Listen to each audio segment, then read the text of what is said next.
This is Kate Sanderson, horror actress based in the UK. Please check out Gruesome Herzog's interviews and reviews. They are awesome. This is actress Nicola Wright from the UK. Please check out Gruesome Herzog's interviews and reviews. They are awesome. This is actor Stephanie Lodge from the UK. Please check out Gruesome Herzog's interviews and reviews. They are awesome.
Hello, everyone. This is Gruesome Herzog. My special guest is writer, producer, Rhys Thompson.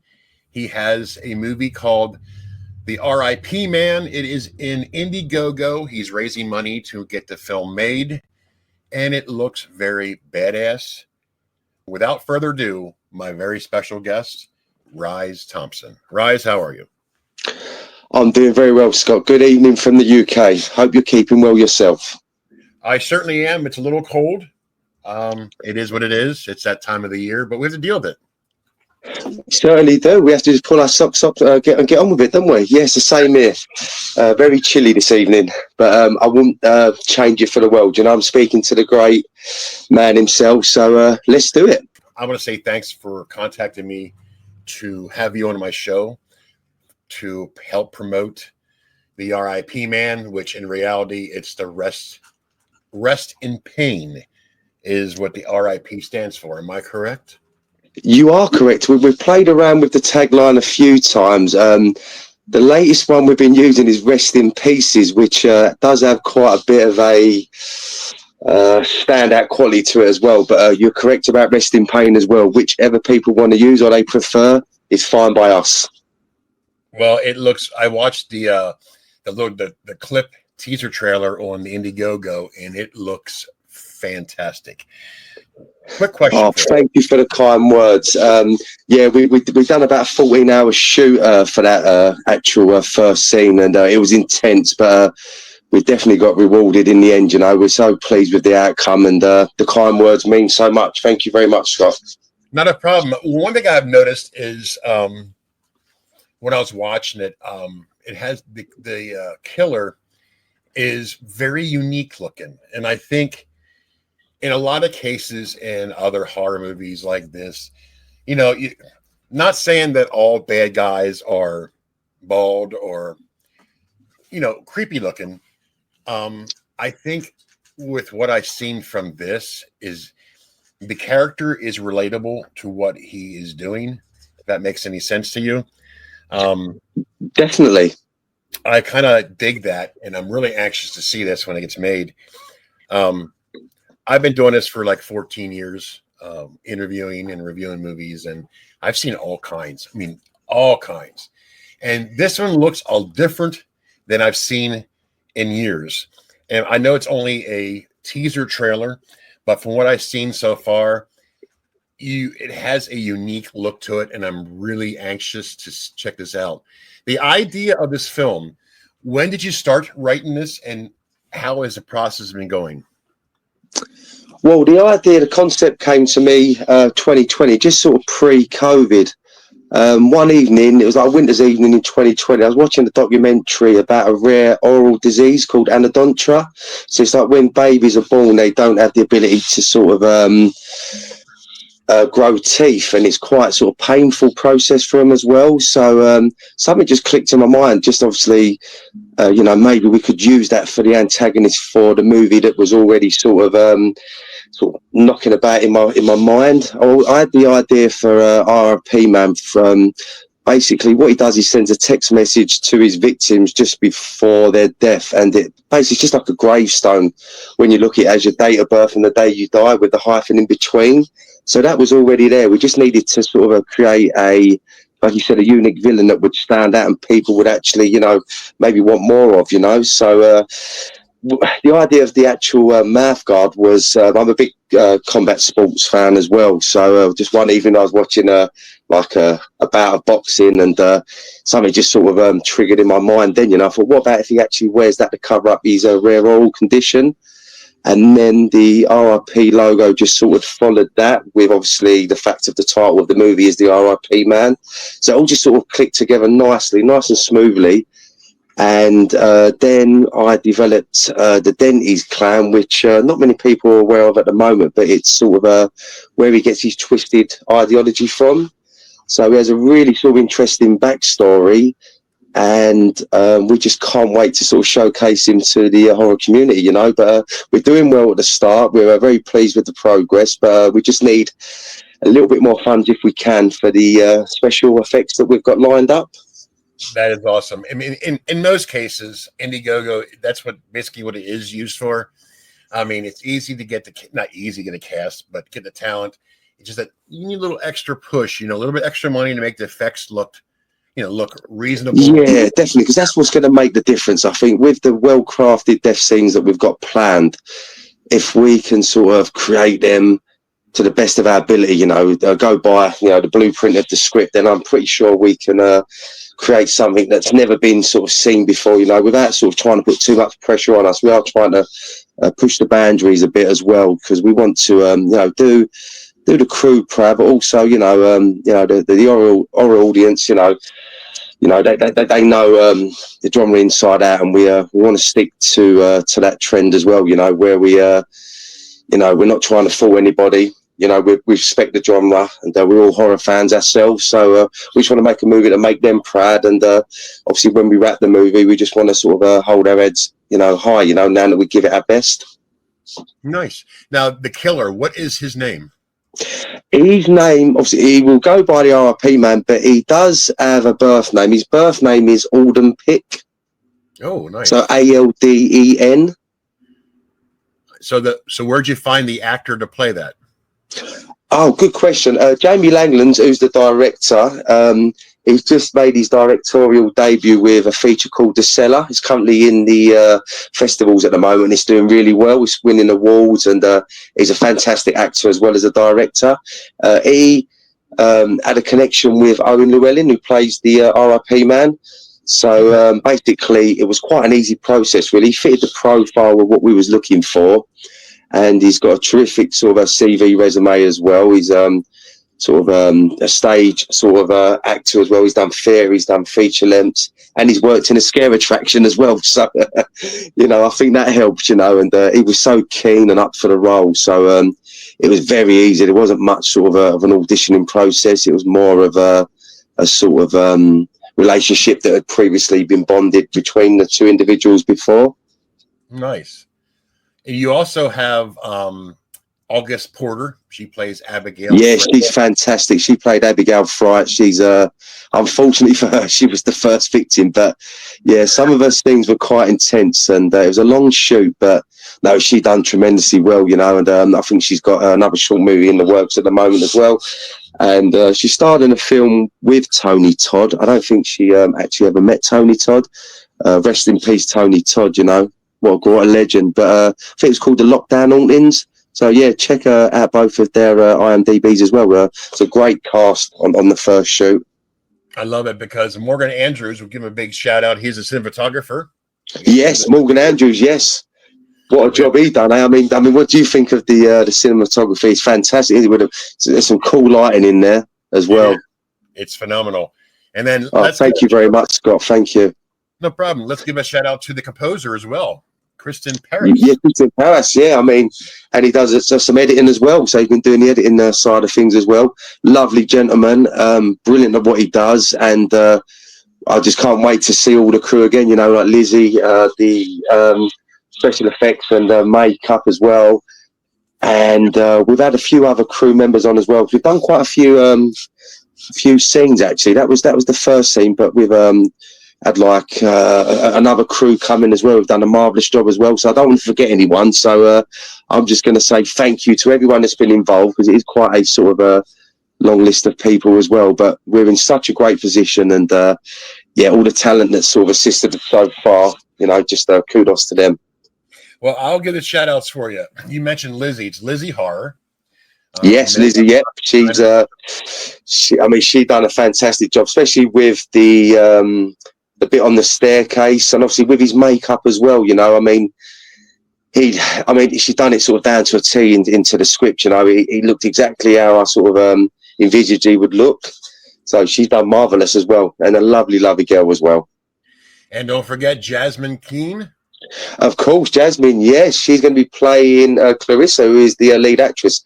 Again, another young, talented actress from Norway, Oslo originally, but London-based. She has done sort of some great work, you know, and she is definitely sort of the correct actress to play the lead character. And we can't forget Cal Chapman, baby, Timmy Beck. No, you can't. Good old Cal, yeah, the joker of the bunch, you know. Not just Cal himself, but actually the character Timmy that he's playing as well is sort of quite a joker rocker type of guy, and it keeps the spirits up, and he's nailed that role, you know.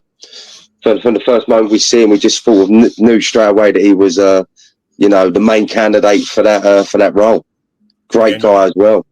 And we can't forget Bruno Cryan as Jaden. No, Bruno playing Jaden. No, again, another great young lad who's just trying to sort of make his way at the moment, you know, and we're also, I mean, I'm 40 years of age, you know, and some of the cast and, you know, we're quite young as well. So they're making us feel young as well, you know, just being around them, you know, their enthusiasm, their willingness to sort of work hard and learn on the job as well. And you know, most of them have got a lot of experience as well at a young age. So we've got a great blend there, you know. Well, I got 16 years on you, so I'm a little bit older. You look well, Scott. I've seen your pictures. Whatever you're doing, keep it going, mate. All right, thanks, brother. Maximus Poling as Donnie Slattery. Yes, yeah, Maximus who plays Donnie. Yeah, he was the last edition. It was quite a late one as well, but as soon as he sort of came into the location that day, he was sort of raring to go. And they've all got a great chemistry. Some of the auditions were done sort of, as you can imagine, in London. It was in a pub. So, it was great. And instantly they all sort of hit it off. And, you know, it just sort of had a nice sort of blend to the scene. We was actually just trying to get them into an environment where they'd feel, you know, just be themselves, you know. And we didn't actually do any sort of any scenes or anything like that. It was just being in that environment just sort of made me and Jamie just sort of feel like, yeah, we've definitely got the right crew here. And we can't forget Cutie Pie, Mia Bald as No, we can't. Mia, again, playing Nike. She's another tremendous young actress as well. She's definitely, again, well suited for that position as well, playing Nike. So, between us all, we've done a great job with the recruitment, definitely.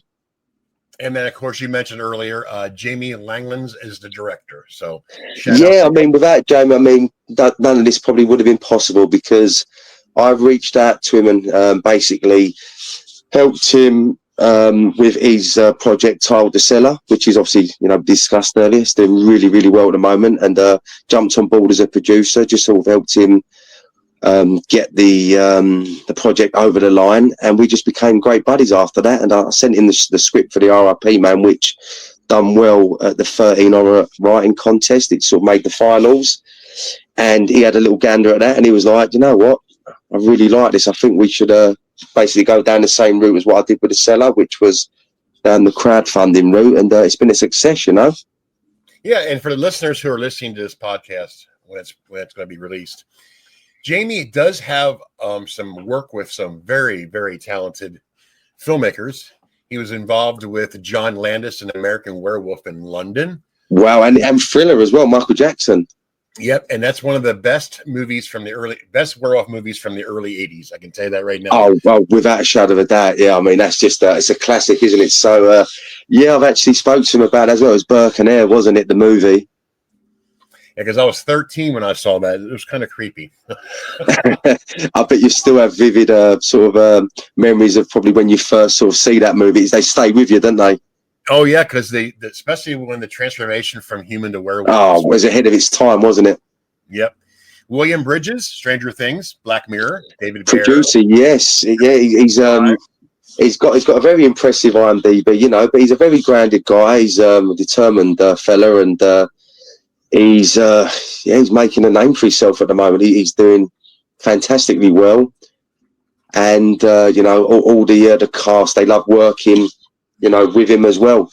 He's pretty open, and he doesn't mind collaborating, or if you want to, you know, give him some sort of like ideas and stuff like that, he's happy to run with them, you know. So you know, we're pretty fortunate to have him on board, you know. Well, that's one of the ones that you can work with. The ones that are open-minded and take suggestions is a better way for the cast and crew and for the film to be made. Because if you have somebody who wants it his way and the only way, sometimes that leads to tensions, and you know, it's always good to have open-minded. You know what I mean? Yeah, definitely. Even me myself as a writer, you know, it's sort of like, as much as you want to sort of protect your own work, and you know, it becomes sort of obsessive with, you know, with your job. You love what you do, but at the same time, you know, you should give it to people to read, because, you know, being narrow-minded, you could miss something that could actually make the story, you know, more advanced and actually better. So I'm all for collaborating, and Jamie's exactly the same, you know. I think you have to be that way. Mm-hmm. So basically, you're taking the Indiegogo is to get the money. Obviously, we talked about it for the special effects and all. So when do you think locations as well? Yeah, it's kind of a hypothetical question, but if things go well, are you looking at a release at the end of the year? Yeah, definitely. I'm pretty confident. I mean, obviously, a lot of people in the horror genre, they sort of aim for around October, you know, spooky season, Halloween, which I get that. But I'm pretty confident we could definitely achieve that, you know, possibly even earlier. I mean, if we can sort of get a good run early next year, and, you know, Jamie doesn't like filming in blocks, so it is sort of quite spread out, which is, you know, it's quite a wise move, really. You know, right. we don't need to rush anything at the moment, but we could have it sort of wrapped possibly early summer. Then, you know, we've got to do the promotional side of it. We don't want to throw it out there. So I think, yeah, the latter stage of next year would be definitely a realistic target, you know, and I think that's probably where we're sitting at the moment. Yeah, you don't want to rush, because when you rush... No, exactly. Mm-hmm. Well, I mean, we're promoting at the moment, obviously, the Indiegogo campaign, and it's probably just going to be, you know, 10 times as as manic when obviously the feature's sort of ready to be released. So I enjoy the promotional aspect of it, though, to be honest with you. I get to talk to people like yourself. Yeah, and I'm really excited. It looks pretty damn badass from what I've seen. So well, I can actually just say to everyone, you know, that's listening, or anyone that does back the campaign, that we are all working behind the scenes extremely hard, and we're a very passionate bunch of individuals that, you know, we want to sort of put something out there that, you know, avid horror fans are going to sort of appreciate and maybe want more of, you know, so maybe sequels, things like that. Right. And I will tell you, though, this interview, it will be posted on like 13 platforms. So it's going to be spread out there pretty heavy. iHeartRadio, Pandora, obviously Spotify, YouTube. I mean, it goes on and on. iTunes. Are you telling me you're making me famous, Scott? You're right. Lucky it's only audio. No, I really appreciate it. You know, I mean, your work sort of is amazing. And, it is my honor to be on your show today. So just again, thank you very much. Well, thank you very much. I'll tell you what, it's amazing that when I started this 14 years ago, there was a lot of podcasts when I started. And I did some research lately, and a lot of them are all gone. But here I am, 14 years, and I'm still doing it. So, well, that is some achievement in itself, because it is quite saturated, the podcast market. And, some do come and go. I guess some people move on to, different things in their life. But no, to be one of the mainstays and still be around, that's kudos to you, Scott. I'm glad you're here still. Well, thank you. I know Gruesome Herzog was a character in a movie, too. I did a voiceover on a radio. So, I've done a lot with the Gruesome Herzog name. So, I mean, I'm not bragging. I'm just glad and proud. No, but obviously the character name is very close to your heart, and you want to sort of keep it going, which I totally understand. So when this is done, I'm going to go and check out all of your stuff. I'm going to go through it, but dedicate some time, and I'm looking forward to it. Yep, and not to mention, by doing my podcast, led me into voice acting and acting in movies as well. So it's a whole complete circle. And I'm a producer of movies as well. So I've noticed, yeah, you're a very talented individual. When I started out obviously, and always will be, independent films. Because, back when I started, independent started coming out, back in 2010, 2009 era. And it's quite different now, because now you get movies that are beat on Hulu and Netflix and all that stuff. And yeah, Tubi, there's so many out there at the moment, platforms to choose from. It's so much easier for anybody who wants to start a podcast or review movies. It's so much easier now than when it was when I got started, because I have over 300 movies that was sent to me to review. That's how it was when I got started. It's way different now. So, I've seen it all, done it all. I mean, I was just about to say that. Yeah, you've been through it. You've seen it all. You've seen the changes and lived it. I've lived behind the scenes of props and all that as an actor. So, when I do reviews now, I mean, back when I started doing reviews, I understand how movies are being made. So for me to stand here and bash someone's film after what I've seen and what it takes to make a film, I have a whole, not that I did anyways, but I have a whole new aspect of movies, as because I'll be involved in it, is how much work and hard it is to get a movie made and put out there. So it is, especially like the independent scene as well. I mean, it's a very tough industry, and just like going back to sort of what we were sort of talking about earlier. I mean, like movies like Terrify. I mean, like that's obviously sort of I don't know where to begin with that. That's just sort of broke all records, hasn't it? And it's it's opened doors for other people within the same sort of business. So it can be done, and I just say to people, just keep grinding away, just keep on writing your screenplays and directing your movies and producing, because at times it can be a sort of disheartening, yeah.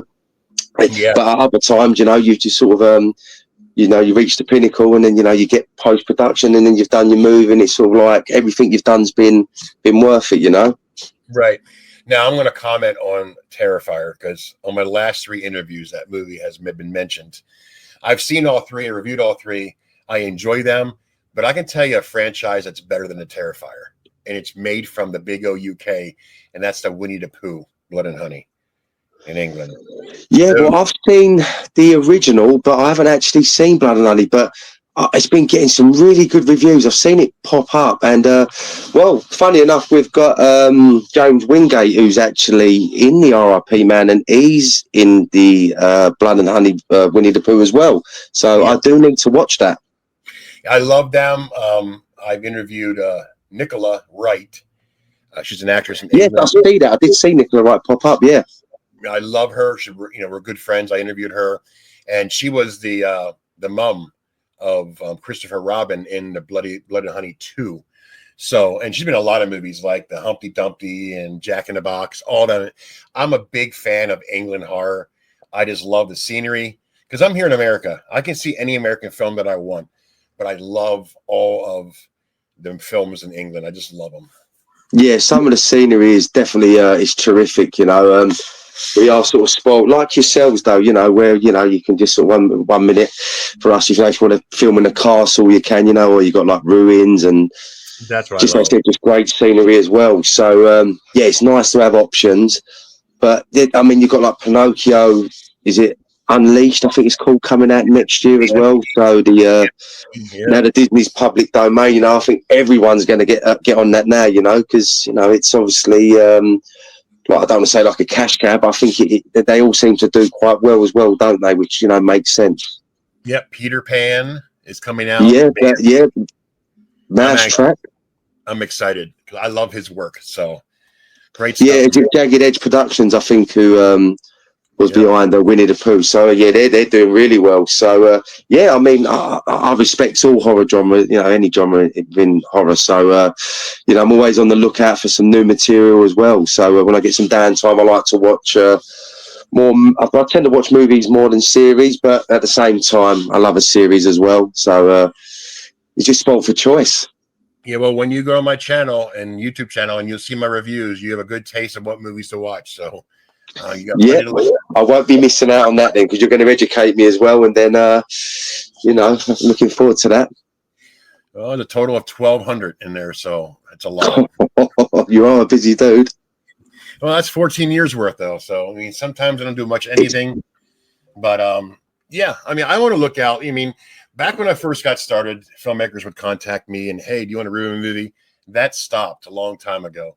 And it's weird how this world works because there's so many movies out now. I don't ask. I just sit back and I pick and choose what I want to watch and I review it. And that's how I like it, you know? Like I had a movie there's no pressure put on you. You know, you can just sort of pick the ones that you prefer to do. And then, you know, there's nothing wrong with that, is there? Sometimes you don't want to be flooded with too much because, you know, you have got other things that you do in your life. But I was going to ask you, Scott, so out of the things that you do, like you know, like producing, VO, acting, podcasting, what's your preference? What one do you enjoy the most? The acting part is cool. I mean, I do it part-time, you know, and I enjoy that aspect of it because it's an experience of a lifetime to be able to, you know, just experience that is nice. I don't really have a preference. I mean, acting first, producing, I love doing that, you know, and yeah, I enjoy the movie industry. It's a fun. It can be challenging, trust me. Yeah, I've witnessed that. You know, you mentioned Terrifier. I have a problem with Damien Leone.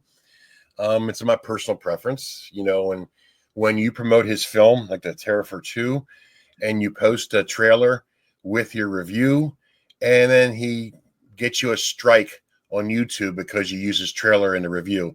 It was really odd that he did that.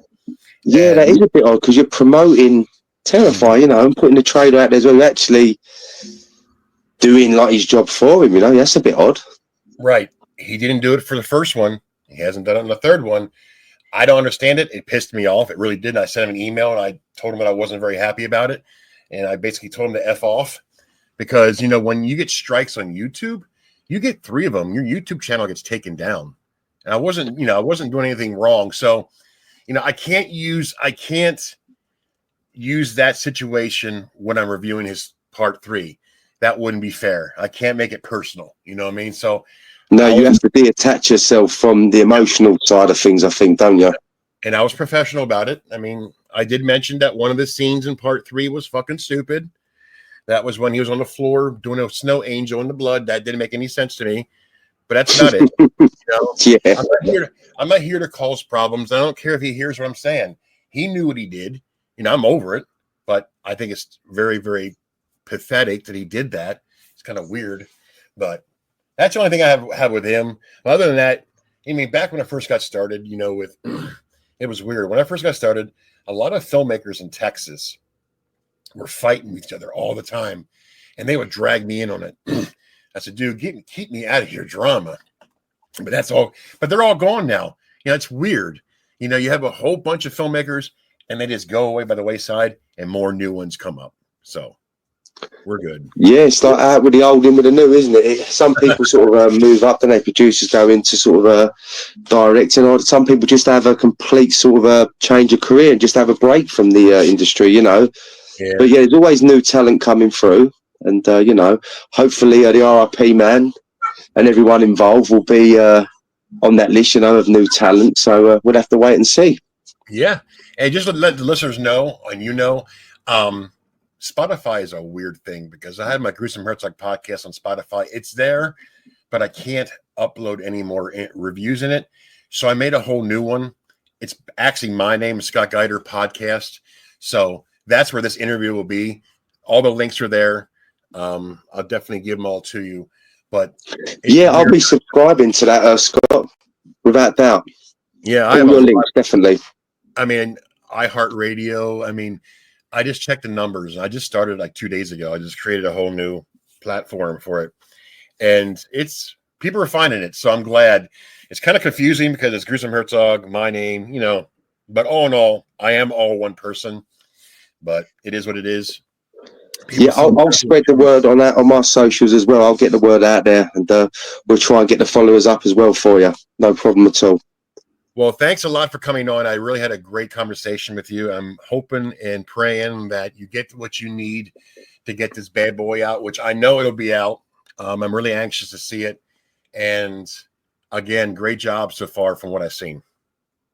Oh, thank you very much. If people do want to back the campaign, it will be on Indiegogo. It's in the in-demand stage. The link is like Indiegogo /RIP man and a few numbers after. But if you just go on to Indiegogo, it will definitely come up. And like I said, there's producer roles available, the opportunity to be in the movie, signed screenplays. There's actually a weaponry signed that you can actually purchase. There is limited edition books. There's a whole lot of perks on there. So if people are interested, have a little look on there and see if there's anything that tickles your fancy. Yeah, I'll be interested as a producer. I'll check it out. Money's kind of tight right now, but I appreciate it. And that's what I'm saying. That's the same for everyone. Everyone's in the same boat at the moment. It's a tough time in the world at the moment. So any backing that we get, I mean, we do really appreciate it. Because I know it's come from, so it's been hard to sort of earn the cash. So, it's something that we appreciate. And we're all in the same sort of boat at the moment. I'm definitely interested in being a producer. So I will check it out. Because from what I've seen, it looks worthwhile for me. So...